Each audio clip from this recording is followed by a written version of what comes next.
বেশ কিছু ভুল রয়েছে, যে ভুলগুলো যদি করা হয়ে থাকে তাহলে সেই ক্ষেত্রে কিন্তু অর্গাজমটা দেরিতে হয়ে থাকে। অর্থাৎ কিছু পদ্ধতি রয়েছে, সেই পদ্ধতিগুলো যদি আপনি মেনে না চলেন বা সেই পদ্ধতিগুলো যদি আপনি না মানেন, তাহলে সেই ক্ষেত্রে কিন্তু আপনি সহবাসের ক্ষেত্রে, শারীরিক সম্পর্কের ক্ষেত্রে সর্বোচ্চ যে যৌন তৃপ্তি বা সুখ বা আনন্দ সেটা কিন্তু পাবেন না। অর্থাৎ অর্গাজমটা দেরিতে হবে বা অনেক সময় নাও হতে পারে। সেই ক্ষেত্রে এই ভুলগুলো করা থেকে নিজেকে বিরত রাখতে হবে। তাহলে আসুন জেনে নিই যে আসলে কি কি করা যাবে না বা কোন কোন জিনিসগুলোর প্রতি আসলে আমাদেরকে সবচেয়ে বেশি গুরুত্ব দিতে হবে। প্রথমে আমরা বলে থাকি যে স্বামী স্ত্রী উভয়ের মধ্যে একটা কমিউনিকেশন থাকতে হবে, অর্থাৎ যোগাযোগের একটা মাধ্যম থাকতে হবে। যদি আপনি কমিউনিকেশনই না থাকে আপনাদের দুজনের মধ্যে, স্বামী স্ত্রীর মধ্যে, তাহলে আসলে কিভাবে বুঝবেন যে কার ভালো লাগা বা ভালোবাসার জায়গাটা কোন জায়গায়। এই জন্য কমিউনিকেশনটা অনেক জরুরি একটা বিষয়। অনেকে এই জিনিসটাকে না গুরুত্ব দেয় না। দেখা যাচ্ছে যে যখন সহবাসে যাচ্ছেন, আপনার যে সঙ্গী আছে তার প্রাধান্যটা কি বা তিনি কোন জিনিসটাকে প্রাধান্য দিচ্ছেন ওই জিনিসটা নিয়ে চিন্তা করেন না। তো সেই ক্ষেত্রে অর্গাজমটাও আসলে দেরিতে হয়ে থাকে। আরেকটা খুবই গুরুত্বপূর্ণ বিষয় যে বেশিরভাগ পুরুষই বা অনেক পুরুষই মনে করে থাকেন যে যদি পেনিসকে পেনিট্রেশন করা হয়ে থাকে ভ্যাজাইনাতে, অর্থাৎ যদি পুরুষলিঙ্গ যোনিপথে প্রবেশ করানো হয়ে থাকে স্ত্রীদের, সেই ক্ষেত্রে হয়তোবা অর্গাজমটা সম্ভব বা সর্বোচ্চ যৌন তৃপ্তি সম্ভব। কিন্তু না, আসলে সবসময় যদি সরাসরিভাবে পেনিসটাকে পেনিট্রেট করা হয়ে থাকে ভ্যাজাইনাল ওয়ালে বা ভ্যাজাইনাতে, সেই ক্ষেত্রে দেখা যাচ্ছে যে সবসময় অর্গাজম সম্ভব না। বরং আপনি যদি সবচেয়ে বেশি গুরুত্ব দিয়ে থাকেন ক্লাইটোরিসে, এবং সেই ক্ষেত্রে কিন্তু আপনার অর্গাজমটা খুব সহজেই সম্ভব। এবং ক্লাইটোরিসে যদি গুরুত্ব দেওয়া হয়ে থাকে, স্টিমুলেশন বা উত্তেজনা দেওয়া হয়ে থাকে, সেই ক্ষেত্রে কিন্তু অনেক সময় পেনিট্রেটিভ সেক্সের প্রয়োজন হয় না। অর্থাৎ সেই ক্ষেত্রে কিন্তু পুরুষ লিঙ্গকে স্ত্রীর যোনিপথে প্রবেশ করানোর প্রয়োজন হয় না, এবং সেই ক্ষেত্রে কিন্তু নিজে থেকে অর্গাজম হতে পারে। অর্থাৎ আপনি যদি ক্লাইটোরিসকে গুরুত্ব না দেন বা সেই ক্ষেত্রে যদি আপনি ক্লাইটোরিসে স্টিমুলেশন বা উত্তেজনা তৈরি না করে থাকেন, তাহলে কিন্তু অনেক ক্ষেত্রেই আপনার স্ত্রীর অর্গাজম নাও হতে পারে, কিংবা হলেও সেটা দেরিতে হতে পারে। আরেকটা খুবই গুরুত্বপূর্ণ বিষয় আমরা বলে থাকি যে লুব্রিকেশন। অর্থাৎ অনেক সময় দেখা যাচ্ছে যে খুব তাড়াহুড়া হয়ে থাকে বা বিভিন্ন কারণে লুব্রিকেশনটা হয় না, বা সেক্সের প্রথম দিকে বা সহবাসের প্রথম দিকে একটা প্রিকামের মতো বের হয়ে থাকে, যেটা আপনার সহবাসটাকে আরেকটু পিচ্ছিল করে থাকে বা আনন্দদায়ক বা সহজ করে তোলে। এইটা যখন আসলে বের না হয়, তখন দেখা যাচ্ছে যে জায়গাটা অনেক শুষ্ক থাকে। তো অনেকে তখন মনে করে থাকে যে তিনি যদি লুব্রিকেন্ট ব্যবহার করে থাকেন, অর্থাৎ বাহির থেকে তিনি যদি কোনো পিচ্ছিল পদার্থ, যেগুলো কিনা শুধুমাত্র সহবাসের ক্ষেত্রে ব্যবহার করা হয়ে থাকে, সেগুলো যদি তিনি ব্যবহার করে থাকেন, সেই ক্ষেত্রে হয়তো বা তার যে সহবাসটা আছে সেটা হয়তো বা তিনি সর্বোচ্চ সুখ পাবেন না। তো এই ক্ষেত্রে যে একদিকে স্বামী স্ত্রী দুজনেরই আসলে যৌন তৃপ্তিটা থেকে দুজনই বঞ্চিত হয়ে থাকে। আবার দেখা যাচ্ছে যে আপনার যে সঙ্গী রয়েছে, অর্থাৎ স্ত্রী রয়েছে, তারও কিন্তু কষ্ট হয়ে থাকে, এবং তার ক্ষেত্রেও কিন্তু অর্গাজমটা অনেক সময় হয় না বা দেরিতে হয়ে থাকে। অর্থাৎ এই ক্ষেত্রে কিন্তু লুব্রিকেন্টকেও অনেক সময় গুরুত্ব দিতে হয়। আরেকটা গুরুত্বপূর্ণ বিষয় আমরা বলে থাকছি যে বাওয়েল অ্যান্ড ব্লাডার ভয়েড। অর্থাৎ আপনার সহবাসের ক্ষেত্রে আপনাকে অবশ্যই খেয়াল করতে হবে যে সহবাসের আগে এবং সহবাসের পরে যেন প্রস্রাব এবং পায়খানার যেন চাপ না থাকে। অর্থাৎ মলমূত্রটা আগেই ত্যাগ করে নিতে হবে।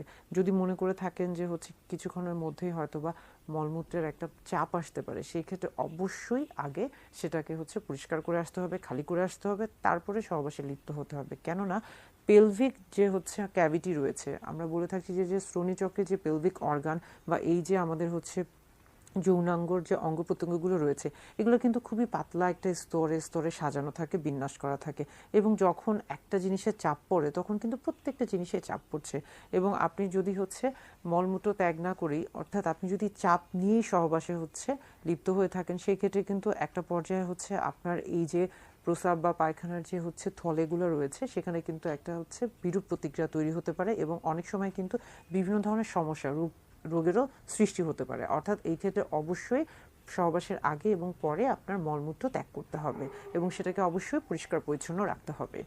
আরেকটি গুরুত্বপূর্ণ বিষয় আমরা বলে থাকি যে আপনি যদি এই বিষয়গুলোকে গুরুত্ব না দিয়ে থাকেন, সেই ক্ষেত্রে কিন্তু অর্গাজমটা দেরিতে হয়ে থাকে। এবং সেটা মূলত অনেকে মনে করে থাকেন যে মাস্টারবেট বা হস্তমৈথুনটা শুধুমাত্র হয়তোবা একা একা করতে হয়, কিন্তু অনেক সময় কিন্তু আপনি চাইলে সহবাসের সময়, অর্থাৎ স্বামী স্ত্রী যখন একসাথে আছেন, তখন কিন্তু চাইলে একজন আরেকজনের ক্ষেত্রে এই মাস্টারবেশনে সাহায্য করতে পারেন। সেটা কিন্তু খুব একটা যে হচ্ছে খারাপ কিছু সেটাও না, বরং হচ্ছে যে এটা আপনাদের দুজনের যৌন তৃপ্তি বা আনন্দটাকে আরও বেশি হচ্ছে ত্বরান্বিত করবে বা একটা সহায়ক ভূমিকা হিসেবে পালন করে থাকবে। আর সর্বোপরি বা সবচেয়ে গুরুত্বপূর্ণ যে বিষয়টা হচ্ছে যে সহবাসের সময় যদি আপনি আপনার যে সঙ্গী রয়েছে স্বামী অথবা স্ত্রী, তাকে যদি আপনি অন্যভাবে চিন্তা করে থাকেন, অন্যভাবে বলতে আমরা সবসময় বুঝাই যে আমরা বিভিন্ন ধরনের আসলে হচ্ছে সোশ্যাল মিডিয়া থেকে হোক বা যে কোনো জায়গা থেকে আমরা বিভিন্ন ধরনের মুভি দেখছি, নাটক দেখছি, বা হচ্ছে নায়ক নায়িকাদের সাথে অনেক সময় হচ্ছে আমরা আমাদের স্বামী বা স্ত্রীকে হচ্ছে মিলিয়ে ফেলি এবং তখন চিন্তা করতে থাকি, যদিও সহবাসের ক্ষেত্রে আপনি আপনার স্বামী বা স্ত্রীর সাথে হচ্ছে আছেন, কিন্তু আপনার মাথায় তখন অন্য একজন ভর করছে বা অন্য একজনকে নিয়ে চিন্তা করছেন, কল্পনা করছেন। সেই ক্ষেত্রেও কিন্তু আপনি হচ্ছে সহজে সেই সহবাসটাকে উপভোগ করতে পারবেন না, এবং আপনার স্ত্রীর ক্ষেত্রেও কিন্তু সেই ক্ষেত্রে বা আপনার স্বামীর ক্ষেত্রেও কিন্তু সেই ক্ষেত্রে অর্গাজমটা দেরিতে হয়ে থাকবে। অর্থাৎ এই বিষয়গুলোকে যদি প্রাধান্য না দেওয়া হয়ে থাকে, সেই ক্ষেত্রে কিন্তু অর্গাজম লাভটা দেরিতে হয়ে থাকে। তাই এই প্রত্যেকটা জিনিসকে প্রাধান্য দেওয়া উচিত এবং স্বামী স্ত্রী উভয়েরই একটা সুস্থ সুন্দর বা একটা সুন্দর স্বাভাবিক যৌন জীবনের জন্য এই প্রত্যেকটা বিষয়কে গুরুত্ব সহকারে দেখা উচিত। সহবাসের ক্ষেত্রে মূলত হচ্ছে স্ত্রীদের ক্ষেত্রে বা নারী পুরুষ স্বামী স্ত্রী উভয়ের ক্ষেত্রে আসলে বেশ কিছু হচ্ছে সেক্স পজিশন রয়েছে। তবে কোন সেক্স পজিশনে আসলে একজন স্ত্রী বা একজন নারী সবচেয়ে বেশি হচ্ছে যৌন তৃপ্তি লাভ করে থাকে বা অর্গাজম লাভ করে থাকে, এটা নিয়ে অনেকে প্রশ্ন করে থাকেন। 1978 সালে একটি গবেষণা হয়েছিল এবং সেখানে দেখা গেছে যে সবচেয়ে বেশি ব্যবহৃত যে পদ্ধতিটি রয়েছে বা সেক্স পজিশন রয়েছে সেটি হচ্ছে মূলত মিশনারি পজিশন, অর্থাৎ সেখানে হচ্ছে উইমেন অন টপ, অর্থাৎ পুরুষ হচ্ছে উপরে অবস্থান করে থাকে এবং নারী বা স্ত্রী হচ্ছে নিচে অবস্থান করে থাকেন। এটা একটা পদ্ধতি। তবে পরবর্তীতে আরও বেশ কিছু গবেষণা চালানো হয়েছে এবং আস্তে আস্তে দেখা গেছে যে এটা পরবর্তী কয়েক বছর পরে এটা কিন্তু পরিবর্তন হয়ে থাকে এবং এর অবস্থায় বা এর সাথে কিন্তু আরও বেশ কিছু হচ্ছে পজিশন আস্তে আস্তে স্থান নিয়ে থাকে। অর্থাৎ মিশনারি পজিশনটা হচ্ছে সবচেয়ে বেশি ব্যবহৃত এবং সবচেয়ে পুরাতন যে পদ্ধতি সেটাই। তবে এর পাশাপাশি আরও অনেকগুলো পদ্ধতি রয়েছে যে পদ্ধতিগুলো আসলে হচ্ছে বর্তমানে সবার কাছে জনপ্রিয় হয়ে উঠেছে। নারী পুরুষ উভয়ের বিভিন্ন ধরনের সেক্সুয়াল অ্যাক্টিভিটিস বা সেক্সুয়াল যে সমস্যাগুলো রয়েছে সেগুলো নিয়ে আমি মূলত কথা বলে থাকি এবং চেষ্টা করি বিশেষ করে যৌন স্বাস্থ্য যে বিষয়গুলো রয়েছে বা যৌন স্বাস্থ্যের সাথে সম্পর্কিত নিরাপদ যে যৌন শিক্ষাগুলো রয়েছে সেগুলো নিয়ে কথা বলার। অনেকেই আমার কাছে জানতে চান বা অনেকেই প্রশ্ন করে থাকেন যে আসলে হচ্ছে পুরুষদের ক্ষেত্রে বা স্বামীদের ক্ষেত্রে দেখা যায় যে মর্নিং ইরেকশন হওয়াটা খুবই স্বাভাবিক হয়ে থাকে, কিন্তু নারী বা স্ত্রীর ক্ষেত্রেও কি মর্নিং ইরেকশন হওয়া সম্ভব বা এটা কি আসলে স্বাভাবিক নাকি অস্বাভাবিক বিষয়? এই জিনিস নিয়ে অনেকেই হচ্ছে বা এই বিষয় নিয়ে আমার কাছে অনেকেই জানতে চেয়েছেন এবং প্রশ্ন করেছেন। সেই বিষয় নিয়ে মূলত আজকে কথা বলবো।